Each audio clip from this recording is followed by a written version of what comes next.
This call will be recorded.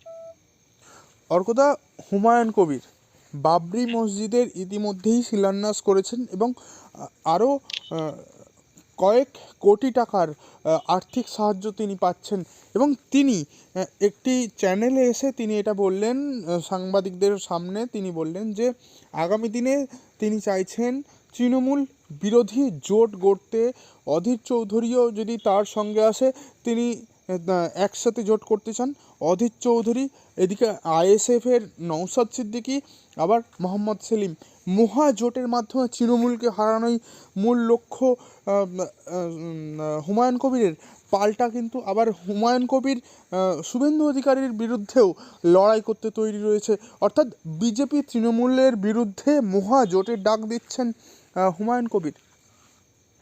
আজকে হুমায়ুন কবিরের যে বাবরি মসজিদ, তাকে কেন্দ্র করে আজকে মানে কয়েক কোটি কোটি টাকা বিদেশ থেকে আমাদের দেশে আসছে, এবং সেটা বেশিরভাগ আসছে আপনার মিডল ইস্ট থেকে, সৌদি আরব, কাতার, কুয়েত, ঠিক আছে, তারপর ইরান, ইরাক, আরব, এইসব জায়গা থেকে, ঠিক আছে, ইস্তাম্বুল, মানে তুর্কি যেখানে বলা হয়, এইসব জায়গা থেকে, বেশিরভাগ মিডল ইস্ট কান্ট্রি থেকে এই টাকাগুলো আমাদের ভারতবর্ষে আসছে।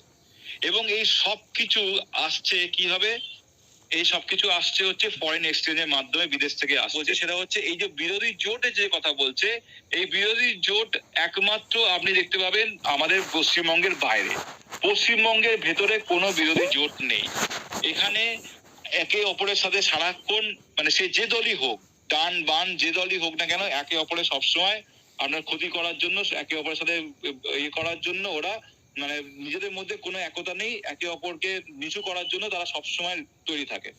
সুতরাং এই জিনিসগুলো আমি দেখে আজকে অবাক হয়ে যাচ্ছি যে বিজেপি সরকার সেন্ট্রাল গভর্নমেন্টে আছে, যারা নিজেকে বলে যে আমরা হিন্দুত্ববাদী সরকার, আমরা হিন্দুদের হয়ে কাজ করব, আজকে তারা এই পশ্চিমবঙ্গের বুকে একটা বাবরি মসজিদ, বাবরের নাম, যে বাবর জীবনে কোনদিন আমাদের ভারতবর্ষে জন্মায়ও নি, ভারতবর্ষে ছিল না, সে তার নাম করে এখানে মসজিদ তৈরি হচ্ছে।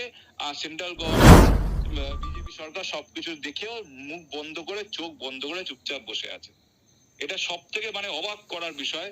আমি একজন নির্দল আইনজীবী হয়ে কারোর পক্ষ না নিয়ে আমার বক্তব্য রাখছি যে এই ধরনের কাজকর্ম কি করে করতে পারে যে কোনো, মানে যে সরকার সেন্ট্রালে আছে এবং যে সরকার রাজ্যেতে আছে, তারা কি করে এই ধরনের কাজকর্ম করতে পারে।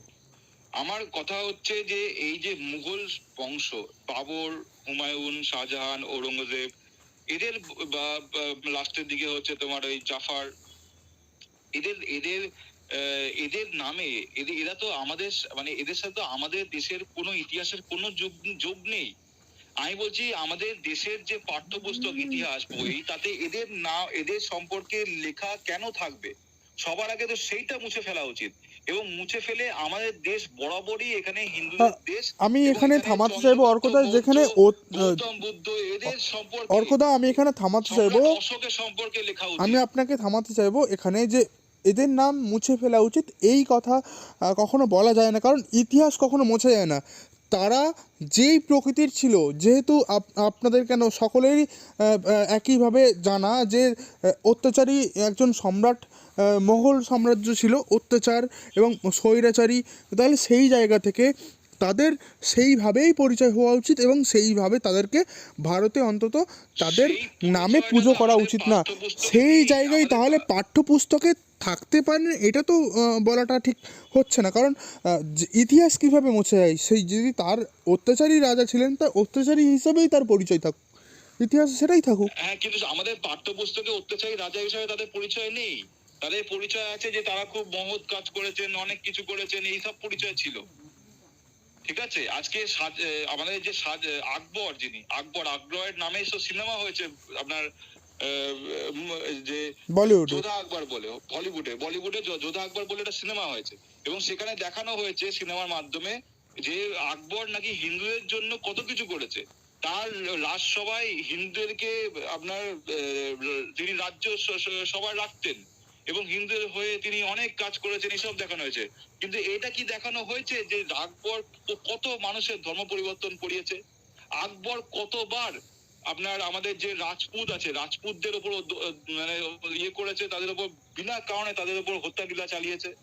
আমাদের যে এই যে মহারাষ্ট্রে যে ছিলেন শিবাজি অর্থাৎ মহারাজ, অর্কদা ঠিক তাদের এখানেই উপর কি কত কোনো অত্যাচার মদদ করেছে। রয়েছে হুমায়ুন কবিরের এই বাবরি মসজিদ স্থাপনা নতুন করে তৈরির যে পেছনে কি কোনো রকম কেন্দ্রীয় সরকারের মদদ রয়েছে আপনি বলবেন?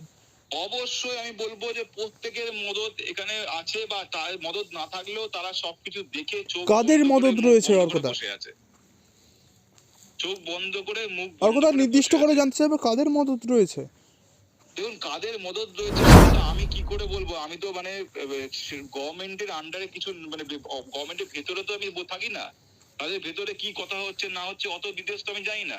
আমি যেটুকুনি দেখছি মিডিয়াতে, শুনছি, পেপারে পড়ছি, রাজনৈতিক ভাবে যেসব বই টই দরকার হয় পড়া, সেগুলো পড়ে আমি যেটুকুনি আমার উপলব্ধি হয়েছে আমি সেখান থেকেই এই ব্যাখ্যাটা আপনার চ্যানেলের মাধ্যমে দিচ্ছি, যে এই যে ফরেন থেকে, বিভিন্ন ফরেন থেকে এই এত কোটি কোটি টাকা, এত আরব টাকা ওখান থেকে আমাদের দেশে আসছে, এবং সেই কাজ টাকাগুলো কিন্তু মানুষের কোনো উপকারে লাগছে না। আজকে যদি একটা রাস্তা হয় তাহলে সেটা মানুষের উপকার হবে, একটা যদি কোনো স্কুল হয়, কলকারখানা হয়, কিংবা কোনো ইয়ে হয়, আপনার কোনো বাজার হয়, ঠিক আছে, বা মানুষের যদি ঘর বাড়ি যাদের নেই তাদের ঘর বাড়ি করে দেওয়া অর্কদা হয়, তাহলে হুমায়ুন তো আমার কবির কাজে কিন্তু লাগবে। ইতিমধ্যেই ঘোষণা করেছেন বাবরি মসজিদের পাশাপাশি হাসপাতাল, স্কুল সেটাও হবে ওই বাবরি মসজিদের কাছাকাছি এলাকায়। আজকে বাবরি মসজিদের কাছাকাছি এলাকায় যে স্কুল, কলেজ বা হাসপাতাল হবে, সেগুলো আপনার সমস্তটাই আপনার দেখবেন, যেমন আমাদের এখানে আছে এই যে মৌলানা আব্দুল কালাম আজাদ ইউনিভার্সিটি, ওই মৌলানা আব্দুল কালাম যেটা আমাদের আগে আমরা West Bengal university of technology বলতাম, WBUT, সে নাম চেঞ্জ করে মৌলানা আব্দুল কালাম আজাদ ইউনিভার্সিটি হয়েছে, ওখানে সেই নামেই হবে। ওখানে আরেকটা আলিয়া ইউনিভার্সিটি হবে, ওখানে আরেকটা আপনার ওই আল আফলাম ইউনিভার্সিটি হবে, এবং সেই ইউনিভার্সিটির ছকে আজকে যেটা কাশ্মীরে আল ফালা ইউনিভার্সিটির ছকের মধ্যে ডাক্তারি পড়ার নাম করে আমাদের দেশে ঢুকে আপনার জঙ্গিরা দিল্লির বুকে একটা নাশকতার ছক করলো, কত লোককে প্রাণে মেরে ফেললো, সেই জিনিসটাই আজকে ওখানে ইউনিভার্সিটি যদি হয়, সেখান থেকে এরকম জঙ্গি তৈরি হবে, এবং আমাদের পুরো পশ্চিমবঙ্গে তথা সারা ভারতবর্ষে জঙ্গি হানা করে কত মানুষকে আবার মেরে দেবে, এটাই হবে। একদম আপনি অর্কদার দেখুন, আপনার এই সব কিছু বক্তব্যে এটা জানার স্পষ্ট পরেও, হয়ে গেল আজকে যে এই সব হুমায়ুন কিছু কবিরের জানার যে পরেও বাবরি মসজিদ তার মাধ্যমে যে আশেপাশে এলাকায় যে ওই আর্থিক সাহায্যেই যেখান থেকে হাসপাতাল এবং স্কুলের কথা বলা হচ্ছে সেইখান থেকেই আপনি আশঙ্কা করছেন যে ওখান থেকেই জঙ্গি কার্যকলাপও চলতে পারে। ধন্যবাদ অর্কদা।